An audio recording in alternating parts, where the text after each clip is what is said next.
네, 안녕하세요. 초시생을 위한 떠먹여주는 감정평가 및 보상법규의 안평가사입니다. 자, 강의에 앞서서 먼저 OT를 1시간 정도 가지려고 합니다. 일단 본격적으로 법을 배우기에 앞서서 우리가 정복해야 되는 이 법규라는 과목이 어떤 과목이고 어떤 식의 전략을 가지고 공부해야 되는지를 먼저 분석을 해야 되지 않겠습니까? 그래서 제가 OT 시간을 준비했습니다. 자, OT에 앞서서 먼저 제 소개를 드리도록 하겠습니다. 자, 저는 안평가사라고 하고요. 아마 유튜브에서 뵌 분들이 훨씬 많을 것 같아요. 저는 23기 감정평가사고요. 아시는 분들은 아시겠지만 저는 사실 법을 전공하지 않았습니다. 저는 사실 법과는 무관하게 전자를 전공했고요. 그러다 보니까 이 법을 전공 안 하신 분들이 이 법규 강의를 처음 들었을 때 어떻게 느끼시는지 저는 굉장히 정확하게 알고 있다고 생각을 합니다. 그래서 저의 강의는요, 이 비전공자로서 저와 같은 비법학도의 눈높이에 맞춘 그런 강의를 할 예정입니다. 자, 근데 궁금하지 않으세요? 이 실무라는 과목도 있고, 이론이라는 과목도 있는데, 제가 왜 법규를 강의하게 됐는지. 자, 일단 오늘은 OT 시간이니까 제가 간단하게 제 공부 경험담 얘기해 드릴게요. 저는 공대를 졸업했다 보니까 유제나 연습 문제가 있는 그런 문제 풀이를 통해서 공부하는 과목들은요, 굉장히 공부를 많이 해봤습니다. 익숙하기도 하고. 근데 법규를 딱 공부하려고 보니까요, 책에 글밖에 없어요. 예제도 없고, 연습 문제도 없어요. 그래서, 와, 이거를 어떻게 공부해야 되지? 진짜 막막하더라고요. 심지어 그 당시에 그 되게 유명했던 법규 강사님들 강의 스타일이 어땠냐면요. 이 법을 꼼꼼하게 알기 쉽게 가르쳐 주시는 그런 강사님들은 계셨는데요. 이걸 학문적인 이해가 아니라 수험적으로 이 시험이라는 목표에 맞게 이 법을 모르는 사람이 법을 어떻게 공부해야 되고 그리고 어떻게 암기해야 되는지 이런 수험적인 내용들을 중심으로 가르쳐 주시는 분들이 없었어요. 그러다 보니까 저는 공부 방법을 조금 잘못 잡게 됐고요. 2차 시험 보기 5개월 전까지 그러니까 한 7개월을 열심히 공부했는데 답안지 한 장을 못 쓰는 상태였어요. 물론 제가 열심히 안 한 것도 아니고 정말 열심히 했는데도 이 공부 방향을 좀 잘못 잡은 거였죠. 그래서 제가 공부를 잘못했다는 거를 딱 깨닫고서 그때 저랑 같이 공부하던 처음부터 법규를 되게 공부를 잘하던 형한테 법규를 계속 배웠어요. 정말 이거 진짜 요번 망했다라고 생각하면서 정말 미친 듯이 공부했거든요.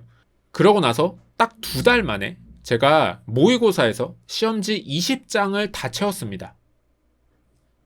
그러니까 저는 이 7개월을 공부하고도 답안지를 한 장도 못 쓰는 공부 방법도 해봤고요. 2달 만에 20장을 다 채우는 공부 방법도 경험을 해본 거죠. 제가 이때 2달 동안 공부를 하면서 진짜 법규에 대해서 정말 많은 걸 느꼈어요. 그래서 제가 우연히 얻게 된 이런 경험들을 다른 분한테도 나눠드리기 위해서 이렇게 법규 강의를 하게 되었습니다. 제가 얻은 그 노하우들을요, 다 정확하게 전달해 드리도록 하겠습니다. 자, 그러면 제 노하우가 진짜 믿을만 한 거냐라고 하시는 분들 있을 것 같아서 잠깐 말씀드리면요. 작년에도 제 교재로 3개월 공부하신 분이 59점까지 나왔고요. 올해도 3개월 공부하신 분이 53점까지 나왔습니다. 그리고 합격수기 보셔서 아시겠지만 저한테 배우셨던 2년차 분들은 60점 넘는 분들도 많았어요. 이런 거를 보면은 제가 가르치는 방법이 아마 크게 잘못되지는 않은 것 같다라는 생각을 하고 있기는 합니다. 그렇습니다. 자, 제 소개는 이 정도로 간단하게 마치고요. 나머지는 저희가 수업하면서 차차 알아가 보도록 하겠습니다. 그 다음으로 시험 범위에 대해서 설명을 해드리도록 하겠습니다. 자, 우리 시험의 공식 시험 범위는 이 3가지 법입니다. 토지보상법, 부동산 공시법, 감정평가법 이렇게 3가지 법이 있습니다. 자, 옆에 써드린 거는 이 법의 풀 네임이에요. 풀 네임인데 이게 너무 길다 보니까 우리 법제처에서 좀 공식적인 약칭을 만들어 줬습니다. 그래서 앞으로는 저희는 거의 다 약칭을 사용해서 수업을 할 거고요. 여러분들도 약칭을 쓰시면 됩니다. 자, 우리 법의 시험 범위는 이렇게 3개라 그랬는데요. 여러분들은 지금 스텝 1의 행정법을 배우고 계십니다. 왜? 우리는 시험 범위도 아닌 이 행정법을 배울까요? 자, 왜냐면요. 이 세 가지 법은요. 다 행정법이라는 카테고리에 포함되는 법들이기 때문에 그래요. 자, 그래서 우리가 이 시험 범위인 세 가지 법을 배울 때 이 법을 해석하는 방법, 이 법에 규정되어 있지 않은 부분을 처리하는 방법, 아니면 이 법과 관련해서 소송을 거는 방법, 이런 것들이 다 행정법의 기본 원칙에 따라야 됩니다. 그래서 우리가 이 법을 본격적으로 배우기에 앞서서 기본 원칙이 되는 행정법을 먼저 배워야 되는 거예요. 그리고 나서 이제 본격적으로 이 시험 범위인 3법을 배우시게 됩니다.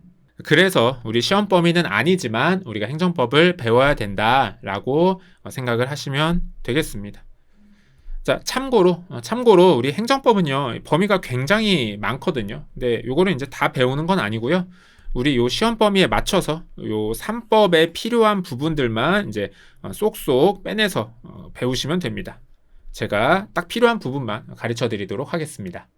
자, 그 다음으로 우리가 공부 전에, 본격적인 공부를 하기 전에 해야 될 일, 적을 알고 나를 알아야 됩니다. 그래야만 우리가 효율적으로 공부를 할 수 있어요.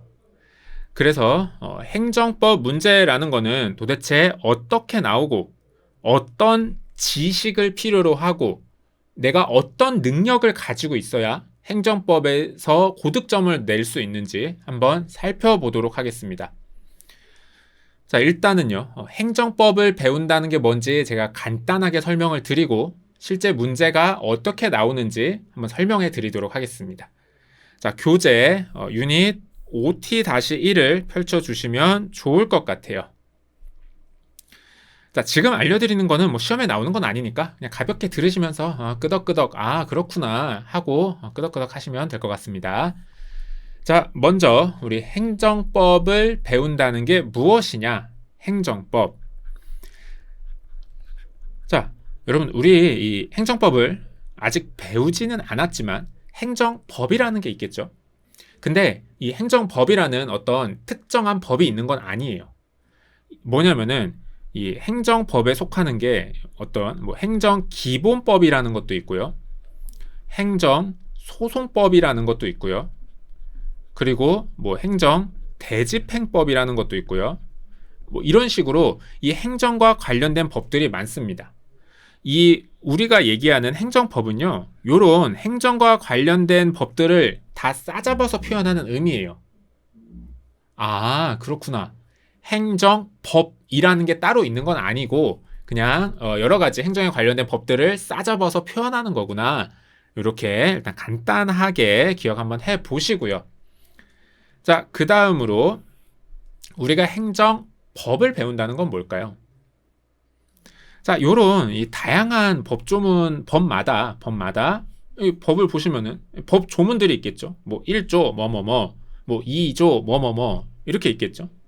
자, 간단하게 생각해 보면요. 우리가 행정법을 배운다는 거는 이 각각의 이 행정과 관련된 법들의 법조문을 어떻게 규정하고 있는지, 법조문에서 이렇게 해라, 이건 해라, 이건 하지 마라, 이런 것들을 하나하나 배운다고 생각하시면 됩니다.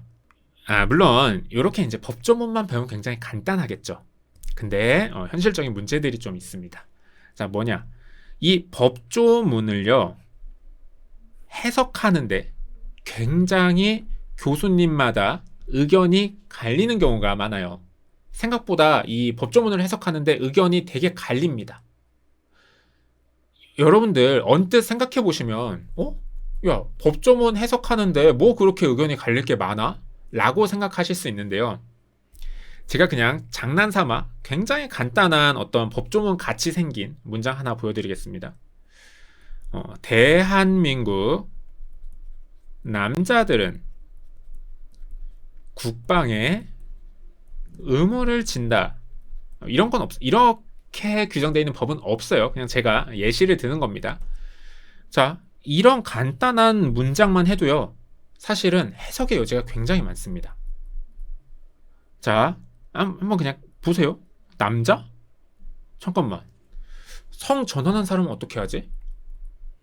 법적으로 주민등록번호가 뭐 1이나 3이면 남자인가? 아니면 생물학적으로 염색체가 XX면 남자인가? 아니면 어떤 물리적으로 신체적 차이가 있으면 남자인가? 자, 이런 것처럼 이 간단한 문장에도 해석이 갈리는 경우들이 굉장히 많습니다. 예를 들면 뭐 물리적으로는 여잔데 법적으로는 남자야. 이러면 어떻게 할 건데? 이런 거 같은 거죠. 자, 이렇게 간단한 문장도 해석의 여지가 많은데 더 복잡한 법조문들은 해석의 여지가 많겠죠. 그래서 여러분들은요, 이 법을 배울 때 딱 법 조문만 배우는 건 아니고요. 이 법 조문에 대해서 이 법 조문을 해석하는 교수님들의 의견을 배웁니다. 교수님들의 의견이 어떤 게 있는지를 배웁니다. 여러 가지가 있어요. 뭐 학설이라고 하는데 뭐 A라는 견해, B라는 견해, C라는 견해 막 이런 게 있습니다. 다 외워야 돼요. 자, 어쨌든 자, 그리고 현실에 우리 소송에 갔을 때 재판에서 이 판례는 어떻게 해석하고 있는지를 배웁니다. 자, 요 두 단계를 거쳐서 어떤 법조문에 대해서 다양한 의견을 살펴본 게 돼요. 교수님들의 의견도 살펴보고 판례도 살펴봅니다. 그리고 나서 이제 최종적으로 내가 이것을 어떻게 해석하는 게 맞다고 생각을 하는지 최종 결론을 배웁니다. 자, 요렇게 우리가 배우게 돼요. 즉, 우리는요, 행정법을 공부한다 라고 하면요, 기본적으로 법조문은 당연히 기본이겠죠.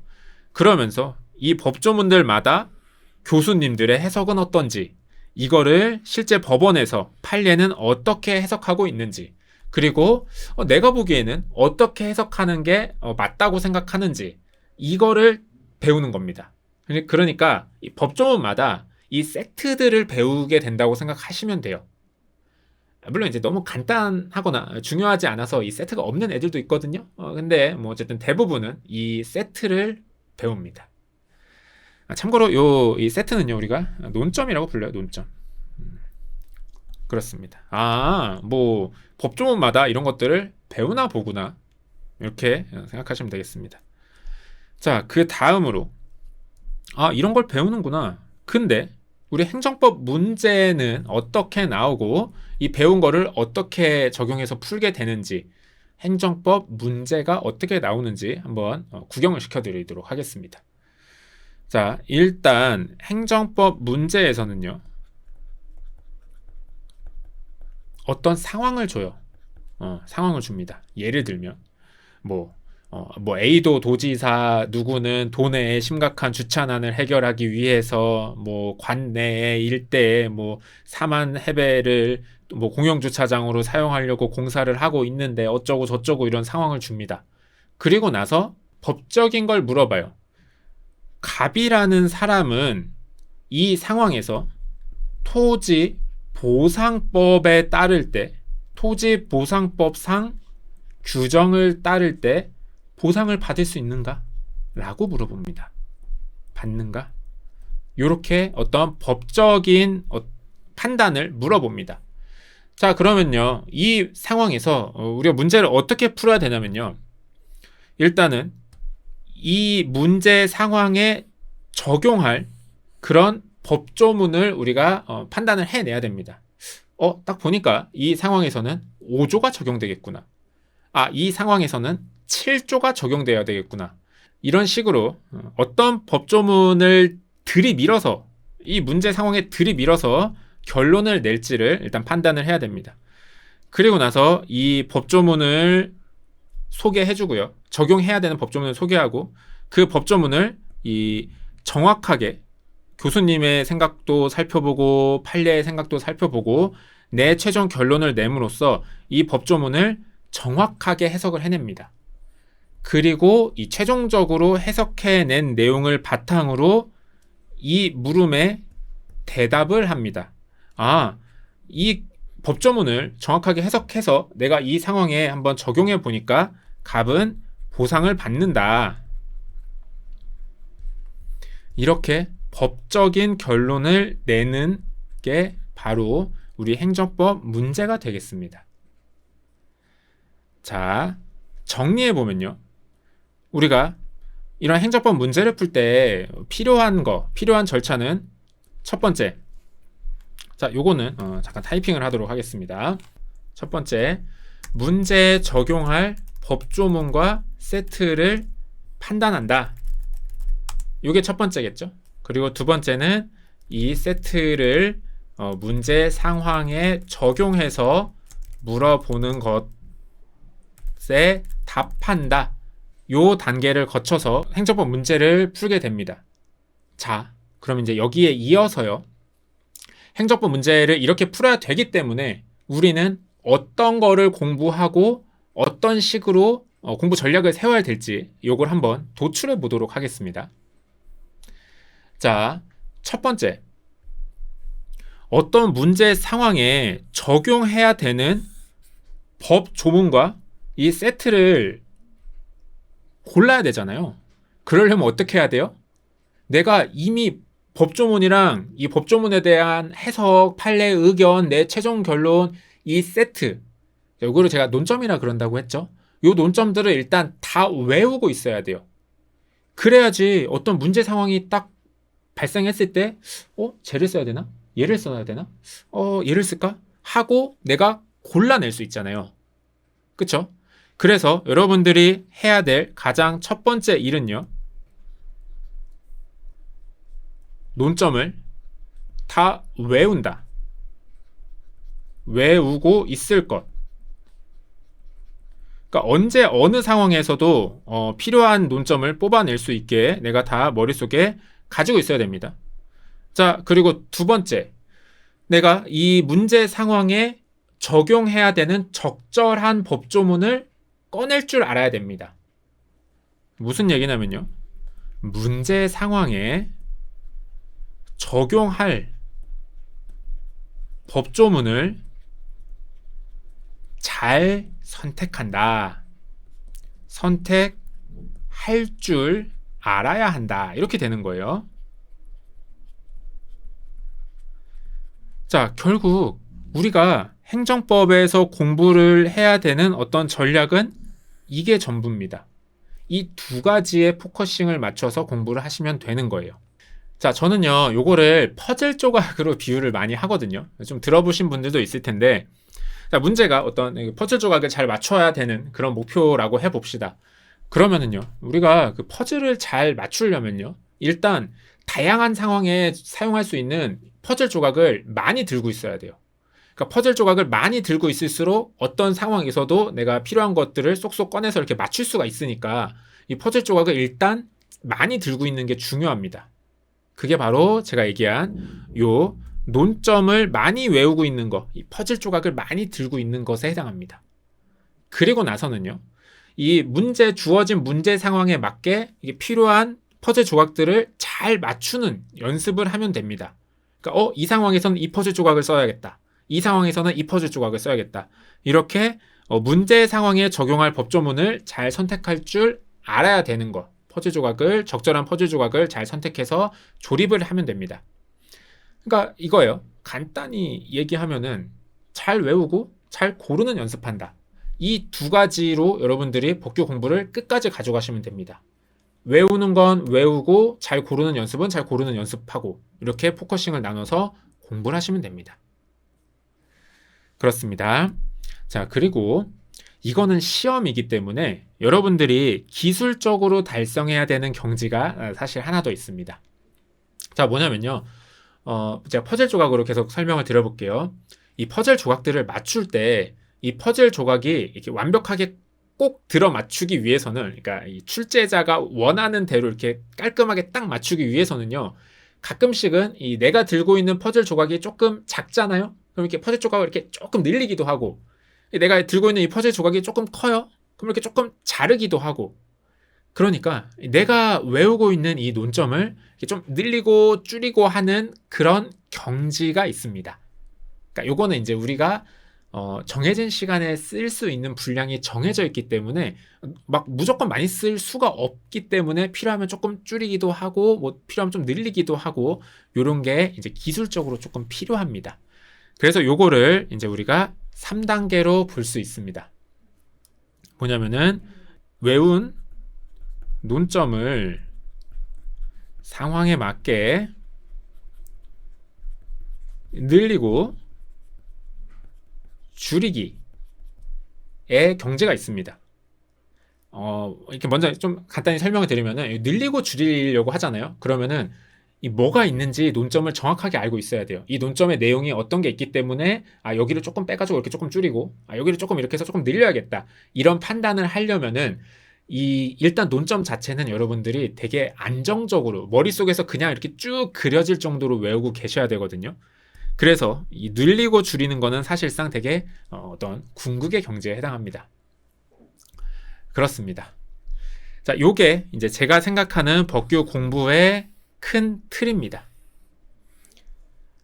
물론 이게 이렇게 좀 공부를 생각하는 게 다른 강사님들이랑 조금 다르긴 한데요. 제가 직접 경험하고 깨달은 거는 이게 가장 효율적인 공부 방법은 맞는 것 같습니다. 네, 일단은 이렇게 해서 우리 법규라는 과목을 어떻게 공부해야 되는지에 대한 설명을 마치도록 하겠습니다. 자, 이 부분에 대한 교재 우리 잠깐 구경해보면요. 자, 제가 논점이 뭔지 설명을 드렸죠. 법조문과 이 법조문에 대한 교수님의 해석, 판례 해석, 그리고 나의 최종 결론, 요거를 잘 모아놓은 요 하나의 세트라고 그랬습니다. 그래서 어떤 문제 상황이 이렇게 주어지면요, 여러분들은 이 논점 박스, 이 논점 세트를 머릿속에 일단 뭘 쓸지를 떠올리셔야 되는 거예요. 그리고 그거를 머릿속에 떠올린 후에 이 논점 박스의 내용을 문제 상황에 적용해서 답을 도출하시면 됩니다. 아시겠죠? 그렇습니다. 자, 그래서 여러분들이 공부를 어떻게 해야 되냐면요, 논점 박스 일단 많이 외워야 됩니다. 내가 이제 쓸 수 있는 카드가 많아져야 돼요. 내가 쓸 수 있는 퍼즐이 많아져야 됩니다. 그래서 일단은 암기는 암기대로 열심히 한다. 그리고 나서 이제 문제를 많이 풀어보면서 이 문제에 맞는 논점을 이제 선택하고 그리고 이제 좀 줄이고 늘리고 하는 그런 훈련들을 하나씩 차근차근 해 나가시면은 어렵지 않게 법규 공부를 해 나가실 수 있습니다. 그래요. 요 3단계는 아직 여러분들이 보기에는 조금 어려운 내용이기 때문에 3단계는 복습하시면서 보실 필요는 없습니다.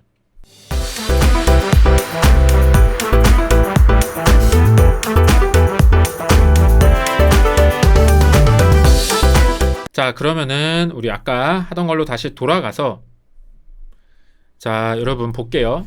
자, 첫 번째, 여러분들은 지금까지 행정법의 문제가 어떻게 나오는지를 배우셨고요. 그리고 나서 이 문제를 풀기 위해서 어떤 능력이 필요한지, 어떤 식으로 지식이 있어야 되는지를 배웠습니다.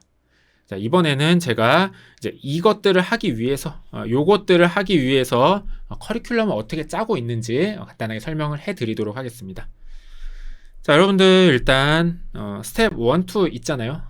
스텝 1, 2에서는요, 기본 이론을 배우면서 저랑 같이 암기를 하실 거예요.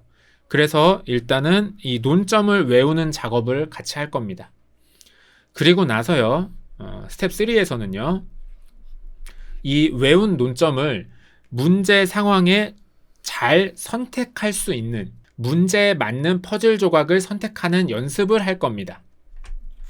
그리고 나서요, 스텝 4에서는요, 지금까지 스텝 1, 2, 3에서 공부한 거를 바탕으로 이 퍼즐 조각을 늘리고 줄이고, 내가 배운 내용을 조그맣게 줄여서 쓸 수도 있고 늘려서 쓸 수도 있고, 이렇게 자유자재로 가지고 노는 것을 연습할 겁니다. 그래서 여러분들은요, 저랑 같이 요 스텝 1, 2, 3, 4를 잘 따라오시면은 논점도 암기가 되실 거고요. 그 논점들을 적용하는 거, 그리고 그거를 이제 문제 상황에 맞게 좀 줄이고 늘리고까지 자유자재로 내가 이 퍼즐 조각들을 가지고 노는 것까지 완전하게 훈련을 하실 수 있습니다. 그렇습니다. 자, 요게 일단은 제 강의의 기본적인 커리큘럼입니다. 자, 이렇게 해서 기본적인 커리큘럼에 대한 설명까지 한번 자연스럽게 해봤습니다. 자, 그리고 제 커리큘럼에 대해서 제가 한 가지 또 말씀을 드릴 부분이 있는데요. 제 커리큘럼은 조금 특별한 점이 있습니다. 자, 여기에 또 이제 제가 공부하면서 느꼈던 그런 노하우가 이제 들어가 있는 포인트인데요. 제가 생각하는 공부 방법론 얘기를 먼저 해드리고, 그리고 그거를 이제 커리큘럼에 어떻게 반영했는지 설명을 해드려 보도록 할게요. 자, 여러분들, 일단 공부라는 건요, 이론을 당연히 배워야 되겠죠. 이론을 배우고요. 그리고 이제 문제풀이 하는 걸 공부합니다. 문제풀이. 뭐 우리 시험은 이제 주관식이니까 답안 작성이라고 볼 수도 있겠습니다. 답안 작성.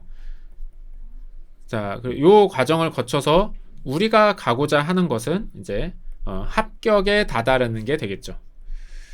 자, 이렇게 어떤 단계가 이론 공부와 이 문제풀이 단계로 크게 나눠볼 수 있다라고 하면요. 처음에 이제 이론을 먼저 공부를 해야 되잖아요. 뭐 아무것도 모르고 문제를 풀 수는 없으니까. 자, 그러면 이렇게 이론을 공부할 때요, 대부분의 학원에서 그러는 것처럼, 대부분의 강사님들이 그러는 것처럼 이 문제풀이를 고려하지 않고 이 이론만 똑 떨어져서 이론만 배우는 거는 저는 이 시험이라는 걸 준비할 때는 굉장히 좋지 않은 방법이라고 생각을 합니다. 자, 왜냐면요, 우리는 냉정하게 말하면은 이 행정법을 공부한다기보다는요, 이 행정법이라는 재료를 가지고 이 답안을 잘 써서 점수를 잘 따기 위한 그런 이론을 공부하는 겁니다. 그러니까 정말 순수하게 이론만 공부하는 거는 이제 학자님들이, 교수님들이 하시는 거죠. 그래서 우리는 이론을 공부할 때요, 이 내용을 배우기 위한, 즉 이론을 위한 이론을 공부하면 안 되고요, 반드시 이 답안 작성을 위한 이론을 공부해야 됩니다. 답안 작성을 위한.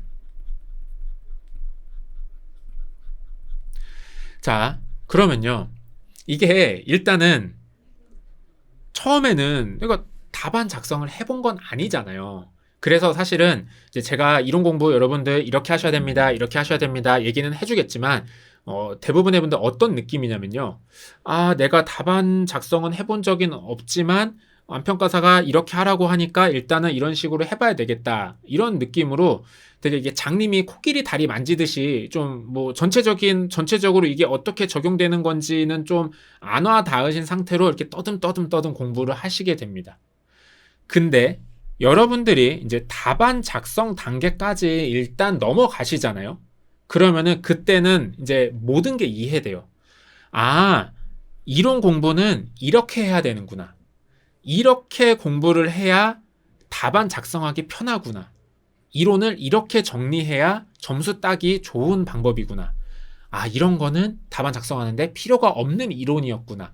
이런 것들을 여러분들이 빠르게 판단하실 수 있습니다. 즉 무슨 얘기냐면요, 답안 작성을 일단 빠르게 해봐야 돼요. 일단 이론을 대충 배우고 이 답안 작성 단계까지 빠르게 경험을 해봐야 돼요. 그래야지 방금 제가 말씀드린 것처럼 답안 이렇게 쓰는 거구나 이거를 느끼고, 그러면 이론을 이렇게 공부해야 되겠구나, 이거를 여러분들이 파악할 수 있습니다. 그러면은 이 어떤 전체적인 방향성을 제대로 잡고 이론 공부를 하시잖아요. 그러면은 시행착오 없이 정말 단기간에 가장 빠르게 실력을 끌어올릴 수 있게 되며, 근데 이제 보통 이제 많은 분들은 처음에 이론이 이제 이 문제풀이에 기반한 이론이 아니고 정말 이 이론을 위한 이론을 공부하시다 보니까 이 이론을 배우면서 또 뭐 의욕이 굉장히 넘치잖아요. 그래서 또 완벽하게 해야지, 열심히 해야지 이렇게 하시면서 내가 어디로 가야 되는지 정확하게 모르는 상태에서 막 열심히 완벽하게 하다 보면서 시행착오를 많이 겪습니다. 그러니까 그렇겠죠. 이게 어디로 가야 될지 내가 정확히 모르는 상태에서 열심히 해봐야 이게 제대로 된 시간 배분을 하기가 어려워요. 잘못하면 이 시험 합격의 길이 아니라 학문의 길로 빠지게 되는 겁니다. 제가 요거 맨날 드는 예시가 있거든요. 간단하게 한번 드려볼게요. 자, 여러분들 건물을 지을 때요. 건물을 지을 때 막 처음부터 이론부터 완벽하게, 즉 막 건물을 지을 때 막 털을 파야 되잖아요. 일단 털을 이렇게 막 딱 각 잡아서 막 콘크리트 막 퍼 붓고 막 이렇게 해서 일단 털을 멋있고 완벽하게 딱 만들고, 그 다음에 이제 이 기둥도 이렇게 딱 완벽하게 단단하게 해가지고 이렇게 기둥을 딱 받고, 자, 요렇게 만드는 게 아니에요. 그러니까 우리는 지금 예술 작품을 만드는 게 아니라 빨리 합격을 하려고 그러는 거잖아요. 시간을 세이브해서. 그러면은 어떻게 해야 되냐면요, 이렇게 완벽하게 하나하나 하는 게 아니고요, 일단 땅바닥 있으면 터 안 파. 나무젓가락 꽂아. 나무 그냥 갖다 꽂아요. 그리고 여기다가 이제 초가지붕 이렇게 만들어요. 일단은 완성했는데, 자, 이렇게 일단 완성을 해놓고, 조금 보완을 한번 해볼까? 그래서 여기 이제 시멘트를 조금 발라요. 기둥을 조금 두껍게 만드는 거지. 그리고, 그 다음에는, 조금 더 보완을 해볼까? 이 초가지붕 말고, 이 기와지붕으로 만들어야 되겠다. 이런 식으로, 일단 전체를 빠르게 만들어 놓고요. 그 다음에 이제 필요한 부분들을 그때그때 메워 나가시는 거.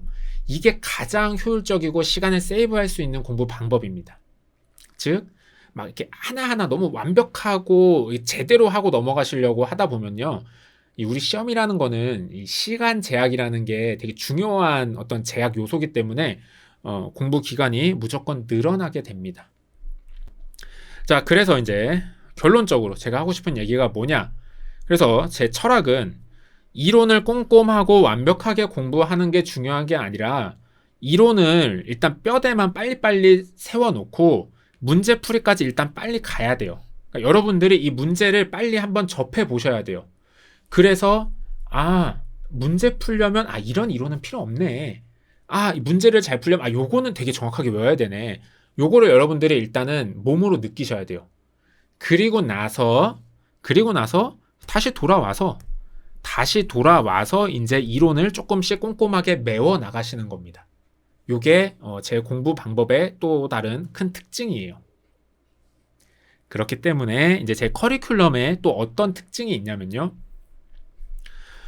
제가 말씀드렸지만 일단은 기본적인 거, 스텝 1, 2, 3, 4를 하면서 이 기본적인 어떤 문제풀이 방법들을 배우는데요, 모든 내용을 다 대상으로 이 스텝 1, 2, 3, 4를 나가는 건 아니고요. 처음에 A급이랑 B급 되게 어떤 핵심적인 내용들만 일단 가지고서 빠르게 문제풀이의 끝판 단계까지 한번 가봅니다. 그리고 나서 다시 스텝 5에서 다시 이론으로 돌아와서 이제 남은 이론인 C급과 D급을 배웁니다. 자, 이렇게 하면은 장점이 뭐냐? 여러분들이 이 A, B급만 가지고 일단 되게 작은 내용만 가지고 일단 문제풀이의 끝판을 한번 가봤잖아요. 그러면은 제가 계속 얘기하는 것처럼 이제 이거 이렇게 외우면 되는구나. 답안에 쓰려면 이런 식으로 정리를 해야 되는구나. 이걸 이미 알고 있기 때문에 이 C급, D급은요, 진짜 금방 외웁니다. 그러면 시간을 엄청 단축시킬 수 있어요. 아시겠죠? 자, 요렇게 해서 제 커리큘럼에 대한 소개도 마치도록 하겠습니다. 자, 저는 그래서 스텝 1, 2, 3, 4까지는 A급, B급을 중심으로 문제풀이까지 빠르게 여러분들에게 소개해 드릴 거고요. 그리고 나서 다시 스텝 5에서 이론으로 돌아가서 C급, D급 강의를 해 드리도록 하겠습니다. 자, 이렇게 이제 커리큘럼이 구성될 것 같습니다. 자, 그 다음에요. 자, 봅시다. 어떤 이제 법을 우리 보상법규 배우시는 분들로서 좀 상식적으로 간단하게 교재들, 어떤 교재들이 있고 어떤 것들을 해야 되는지 그 교재 소개를 좀 해드리도록 하겠습니다. 자, 우리가 행정법에서 배우는 거는 결국 이제 요거라 그랬잖아요. 어떤 행정법이라는 각각의 법들의 조문을 배우고, 그 조문에 대한 여러 가지 해석을 배우고, 판례의 태도도 배우고, 그 다음에 나의 최종 결론 내는 것도 배우고. 자, 이렇게 배운다고 말씀을 드렸잖아요. 요 법조문만 모아둔 게 이제 교재로 따지면은 법전입니다. 법전 많이 들어보셨죠? 그래서 가장 이제 슬림하고 어떻게 보면 가장 코어가 되는 그런 교재가 됩니다. 자, 그 다음에 이제 우리가 요 되게 복잡해 보이는 이 사람 의견, 저 사람 의견, 그리고 내 최종 결론, 요 전체적인 내용을 이제 풍부하게 되게 자세하게 설명해 둔 책이 바로 기본서가 됩니다. 그리고 이제 요 기본서를 우리가 답안지 공부용으로 수업용으로 이 기본서를 요약하고 정리해서 딱 답안지에 쓸 만큼만 컴팩트하게 정리한 게 바로 암기장이 됩니다. 암기장이라기보다는 이제 우리 수험계에서는 이 서브노트라는 표현을 많이 써요. 그러니까 뭐냐면은 이 기본서가 있고 요걸 이제 서브하는 노트라는 의미로 이 서브노트라는 표현을 많이 씁니다. 자, 어쨌든 이렇게 우리는 여러분들은 요 세 가지 교재를 결국 보시게 될 겁니다. 그리고 제 교재는 요 암기장을 중심으로 요 기본서 내용까지 같이 정리가 돼 있는 교재예요. 그래서 여러분들 제 교재를 보시면은 요 얇은 거 한 권만 보셔도 요 암기장 해결되시고요. 그 다음에 요 기본서 해결되십니다. 그리고 이제 남은 법전만 따로 구매해 주시면 돼요. 그리고 이 법전은 여러분 뭐 지금 당장 구매하실 필요는 없고요. 제가 필요할 때 여러분들한테 수업 중에 구매하시도록 안내를 해 드릴게요. 그래서 지금 당장은 제 교재를 중심으로 공부를 해주시면 좋을 것 같습니다. 아시겠죠? 그래요. 자, 그 다음에 교재를 간단히 보면서 오리엔테이션 마무리하도록 하겠습니다. 자, 법규 공부 과목의 공부 3단계. 아까 제가 말씀드린 거죠? 첫 번째는 일단은 암기하셔야 됩니다. 이 퍼즐 조각을 단단하게 쥐고 계셔야 돼요. 제가 여기 굉장히 좋은 얘기를 써놨습니다. 자, 여러분들 암기가 어떤 법규 공부의 최종일 거라고 생각을 하시는데요. 절대 잘못된 생각입니다. 암기가 공부의 시작이에요. 일단 암기가 되고 나야지 내가 이 암기된 거를 막 이 카드를 쓸지 저 카드를 쓸지 얘를 늘렸을지 얘를 줄였을지 본격적인 법규 공부를 하기 시작하게 돼요. 그래서 여러분들이 반드시 꼭 착각하시면 안 되는 게 암기가 궁극적인 목표가 아니에요. 암기를 하고 나야 여러분들이 본격적인 법규 공부가 생각된다고 생각을 하셔야 됩니다.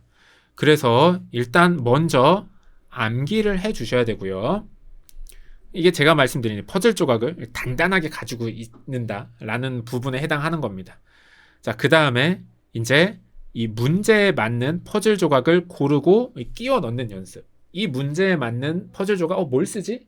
요 카드, 요 퍼즐 조각 한번 써볼까? 요거랑 두 개 결합해서 이렇게 끼워 넣어볼까? 이런 거를 이제 연습하는 단계입니다. 자, 그리고 나서 마지막으로 이제 제가 말씀드렸죠? 요 배점 조절. 그러니까 뭐냐면은 요거 배점이라는 거는 제가 다음에 설명을 드릴게요. 이렇게 배점 늘리고 줄이고를 한다는 거예요. 그러니까 많이 필요하면은 많이 쓸 수도 있어야 되고 필요하면은 줄여 쓸 수도 있어야 됩니다. 그래서 요 단계가 이제 어떻게 보면 궁극적인 단계고요. 요 단계까지 일단은 3단계로 이루어질 수 있습니다. 그리고 나서 이제 제 커리큘럼 상에서는 다시 기본 이론으로 돌아와서 이제 범위를 넓혀주시면 되겠습니다. 아시겠죠? 자, 그 다음에 커리큘럼별 학습 목표는 한번 쭉 읽어보세요. 스텝 1만 배우고 계시기 때문에 스텝 1 부분만 읽어보시면 좋을 것 같습니다.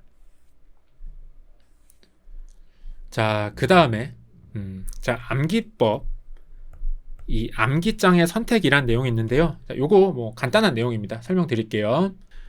보통 이제 제 수업을 그냥 들으시는 분들은 제가 만든 제 서브를 외워서 공부를 하실 거예요. 근데 가끔 합격 수기를 보면요. 그 암기장 직접 만들으라고 하는 분들이 계시거든요. 근데 저는 그냥 제가 만든 암기장을 외우라고 말씀을 드리죠.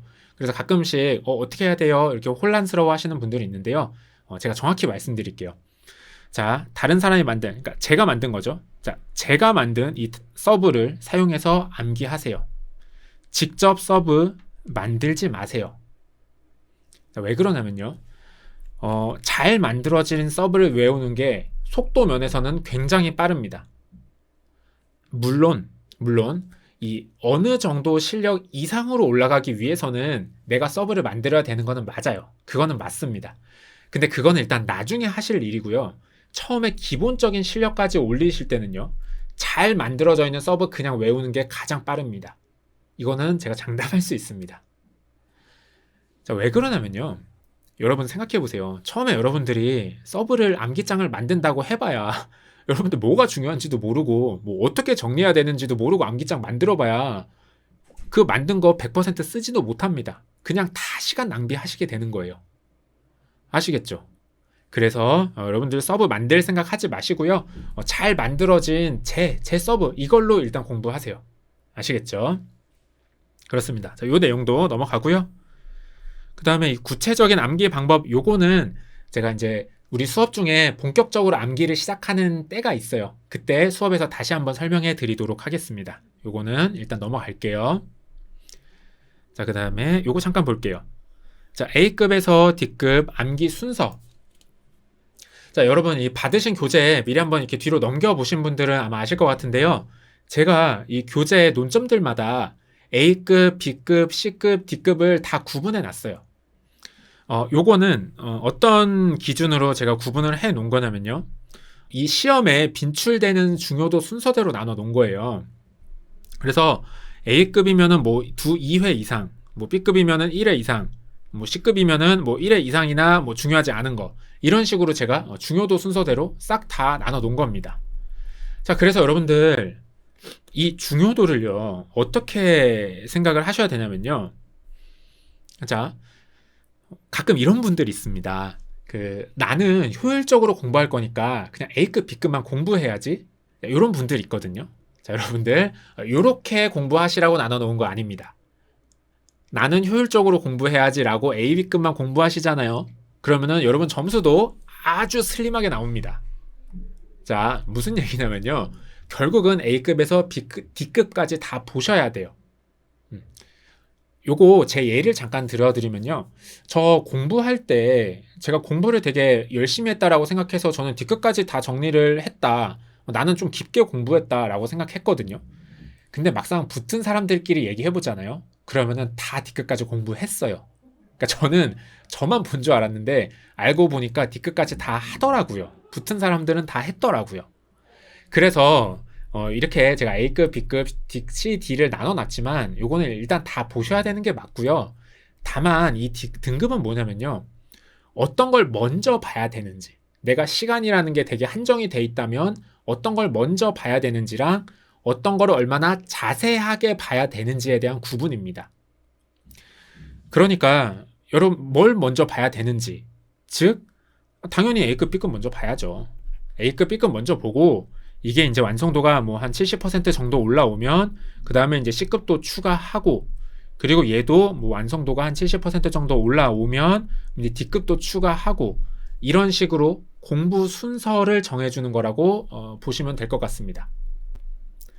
자, 그리고 더불어서 이 순서랑 마찬가지로 얼마나 자세하게 봐야 되는지도 이 등급으로 우리가 나눠 놓은 거예요. 무슨 얘기냐면요. A급, B급은 어쨌든 확률적으로 시험에 나올 확률이 높은 거예요. 그래서 이 디테일한 내용도 깐깐하게 잘 쓸 수 있도록 좀 잘 외워두시고요. 그럼 C급은 그냥 이게 전체적인 목차, 이렇게 목차들은 정확히 외우시고, 목차가 뼈대니까 목차는 정확히 외우시고, 그 안을 구성하는 내용들은 좀 헷갈리는데 뭐 대충 뭐 이랬던 기억이 있는 것 같아 정도로 외우시면 됩니다. 그러니까 C급은 이렇게 목차는 좀 깐깐하게 외우시고, 내용은 조금 그랬던 것 같은데 요 정도, 요런 느낌. 그리고 이제 D급은 어떻게 외우시면 되냐면요. 그냥 이렇게 전체적으로 퉁 쳐서 이거 대충 전체적으로 이런 내용이었는데 요 정도까지로만 외우시면 됩니다. 아시겠죠? 그래서 요 이제 A급, D급을 여러분들이 다루실 때 오해하셔서 A급, B급만 봐야 된다라고 생각하지 않으셔야 되겠습니다. 아시겠죠? 자, 그래서 이렇게 등급 구분 올바르게 이해하시고 공부해 주시면 감사하겠습니다. 요것도 한번 말씀을 드려볼게요. 자, 암기 마인드. 자, 여러분 제가 법규는 암기예요. 암기입니다. 암기가 중요해요. 라고 얘기를 많이 해서 이제는 제 강의를 안 들으시는 분들도 암기가 중요하구나 라고 생각하시고 이제 암기를 중심으로 공부하시는 분들이 많은 것 같아요. 근데 이 암기를 막상 해보잖아요. 그러면은 대부분의 분들이 똑같이 하시는 얘기가 있습니다. 평가사님, 자꾸 외운 거 까먹어요. 라고 얘기하시거든요. 까먹어요. 어떻게 하면 좋을까요? 자, 여러분, 잊어버리는 건요, 당연한 겁니다. 그러니까, 잊어버리는 건 당연하다라고 생각을 하시고요. 오히려 외우고, 잊어버리고, 외우고, 잊어버리고, 외우고, 잊어버리고, 이거를 무한하게 반복하시는 거예요. 그러면요, 제가 장담하는데, 여러분들, 이거 책 다 외울 수 있습니다. 그러니까 좀 암기를 잘 하시는 분들은 뭐 6개월 정도면 외우고, 근데 암기 좀 못한다 하시면 뭐 1년 정도, 이 정도면은 결국에는 다 외워집니다. 요거는 제가 장담할 수 있어요. 그래서 여러분들 이 암기 하실 때 제 얘기 좀 믿어주시고, 잊어버린다고 불안해하지 마시고 그냥 외우고 잊어버리고 외우고 잊어버린다 라는 생각으로 꾸준하게 반복을 해주시면 좋겠습니다. 아시겠죠? 제가 요 얘기와 관련해서 맨날 들어드리는 비유가 있거든요. 두 가지 비유가 있는데 간단하게 소개를 한번 해드려 보도록 할게요. 자, 여러분들 암기라는 건요, 저는 이것과 똑같은 작업이라고 생각합니다. 뭐냐면요, 금속판이 있어요. 금속판에 어떤 되게 가느다란 뭐 철사 같은 걸로, 뭐 철사 혹은 뭐 나무젓가락 이런 것도 좋습니다. 되게 얇은 어떤 그런 철사 같은 걸 들고 이 금속판에 두껍게 새기는 작업이라고 생각을 해요. 자, 무슨 얘기냐면요, 처음에 한번 그었어. 그어지겠어요? 기스는 좀 나겠죠. 근데 그 기스난 자리에 또 그어요. 또 긋고 또 긋고 또 긋고 100번쯤 그으면요, 이 금속판이 패여서 새겨지겠죠. 암기는 이렇게 하는 겁니다. 아시겠죠? 되게 좋은 예시예요. 되게 좋은 비유예요. 자, 그 다음에 또 예시 하나 더 드려 볼게요. 자, 여러분들이 이제 자꾸 잊어버리시잖아요. 그거를 우리는 수험계에서 어떻게 얘기를 하냐면요, 이 밑빠진 독에 물을 붓는다라는 표현을 씁니다. 그러니까 이 예시처럼 여러분들이 이제 강하게 새겨놨으면 뭐 안 잊어버리느냐, 그거는 또 아니에요. 또 이제 조금씩 계속 잊어버립니다. 그래서 기본적으로는 이 밑빠진 독에서 물이 계속 흘러나가고 있어요. 그러니까 계속 잊어버리는 거예요. 근데 우리는 어떻게 한다? 계속 반복을 함으로써 이 잊어버리는, 물이 빠지는 것보다 더 빠르게 물을 채워 넣는다라고 생각을 하는 거예요. 그러니까 잊어버리는 건 계속 잊어버리고 있지만 그냥 뭐 잊어버리는 것보다 더 많이 반복을 하고 더 많은 속도로 머릿속에 쑤셔 넣다 보면은 이게 계속 물이 차올라서 꽉 찬다라는 거예요.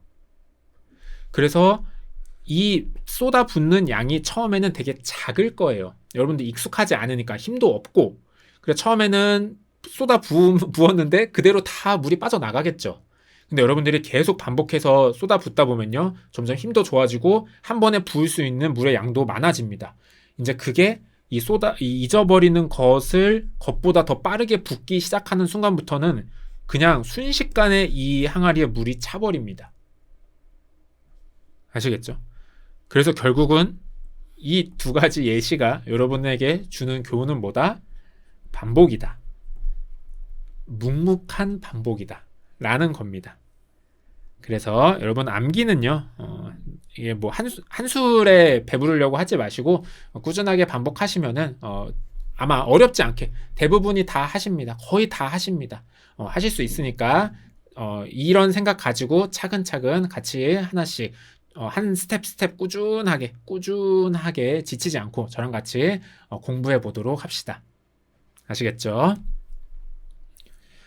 자, 그 다음에 또 넘어가면요, 뭐 암기 계획의 수립 이거 있는데요. 자, 요것도 제가 본격적으로 암기할 때 수업 중에 말씀드리도록 하겠습니다. 자, 요거 설명을 드려야겠다. 자, 교재를 보면요, 제가 이 교재를 몇 가지 세션으로 나눠 놨습니다. 예를 들면 뭐 이렇게 메인이 있고요, 그 다음에 뭐 참고라는 게 있고요, 깊게 공부하기라는 게 있고 읽을 거리라는 게 있습니다.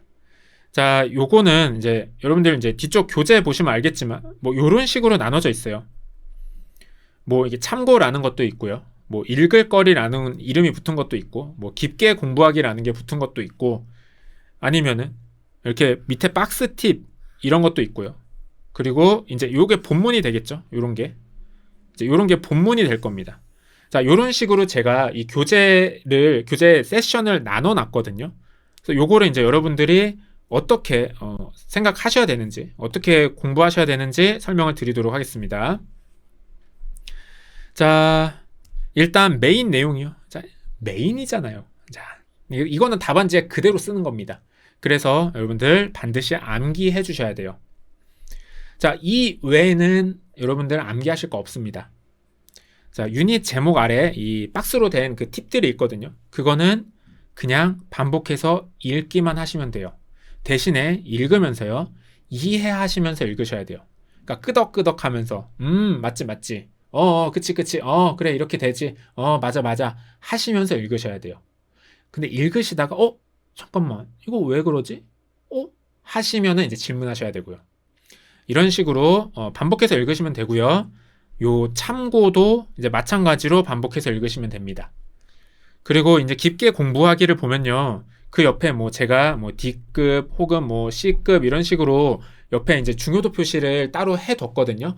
그래서 그 중요도에 맞춰서 여러분들 공부하시면 되는 거고요. 그 다음에 읽을 거리는 이거는 그냥 읽고 까먹으시면 돼요. 그냥 진짜 읽고 넘어가세요 라는 의미로 넣어둔 거니까 그냥 가볍게 읽고 넘어가시면 됩니다. 막 끄덕끄덕 하실 필요도 없고, 읽히면 읽으시고 안 읽히면 넘어가시고 이렇게 부담 없게 공부를 하시면 되겠습니다. 그렇습니다. 자, 뭐 요 정도면은 될 것 같고요. 요거는 뭐 한번 가볍게 읽어보세요. 여러분들 지금 바로 법전을 보실 건 아니기 때문에 지금 좀 이해 안 가실 수도 있는데 한번 가볍게 읽어보시고요. 그 다음에 되게 마지막으로 제가 좀 어떤 개인적인 잔소리 요거 조금 해드리고 이번 OTC가 마무리하도록 하겠습니다.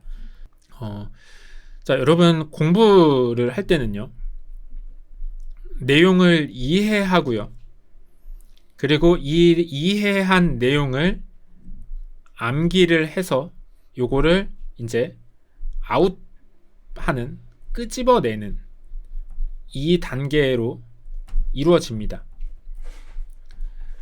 그래서 여러분들이 이제 정석적으로 공부를 하시면 그 내용을 충분히 이해하시고, 그리고 그 내용을 이해한 걸 바탕으로 암기를 하시고, 그리고 이거를 이제 끄집어내는 연습, 그러니까 자꾸 이 외운 거를 내가 펜으로 써보는, 아웃풋을 만들어내는 그 연습을 하시면은 이 시험을 정석적으로 공부를 하실 수 있게 됩니다.